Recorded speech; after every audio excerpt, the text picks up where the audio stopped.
High friends, welcome to my channel. কি খবৰ আপোনালোকৰ? আকৌ নিশ্চয় ভাল, মোৰো ভাল। আজি মই এখন সৰিয়হ তৰকাৰী বনাবলৈ লৈছিলোঁ। তৰকাৰীখন বনাবলৈ কেৰাহী এখনত তেল গৰম হ'বলৈ দি কেইপিচমান মাছ ফ্ৰাই কৰি লৈছিলোঁ। আনফালে মই এটা বিলাহী পুৰি লৈছিলোঁ আৰু পোৰা বিলাহীটো বাকলি গুচাই মই পিটিকি লৈছিলোঁ। মাছ কেইপিচ ফ্ৰাই কৰা হৈ গ'ল। চেম তেলতে মই এটা মিডিয়াম চাইজৰ পিঁয়াজ কাটি ৰঙচুৱা হ'বলৈ দিছিলোঁ। এতিয়া মই ইয়াত কৰিম নহৰু পেষ্ট, 2-3টামান কেঁচা জলকীয়া কাটি দিম।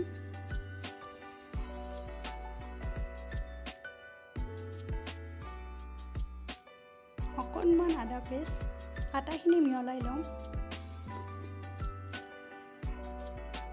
ৰঙচুৱা হৈ গ'ল। এতিয়া মই ইয়াতে এড কৰিছোঁ পিটিকি লোৱা বিলাহীখিনি। আপোনালোকে কেঁচাও দিব পাৰে, কিন্তু পুৰি দিলে বেছি টেষ্টি হয় বিলাহীটো।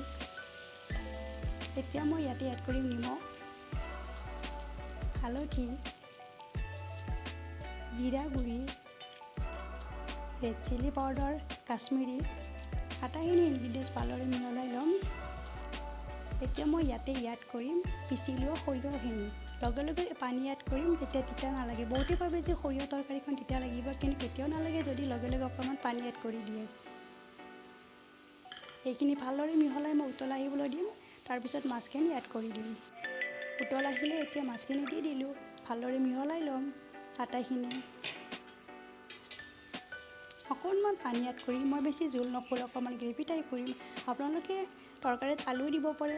সৰিয়হ, আলু, ঔটেঙা এনেদৰে মাছ এনেদৰে বনাই খালে খুবেই টেষ্টি লাগে।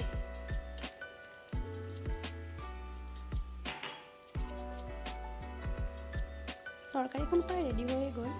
2-3 মিনিটমান সময় আকৌ পগাই ল'ম।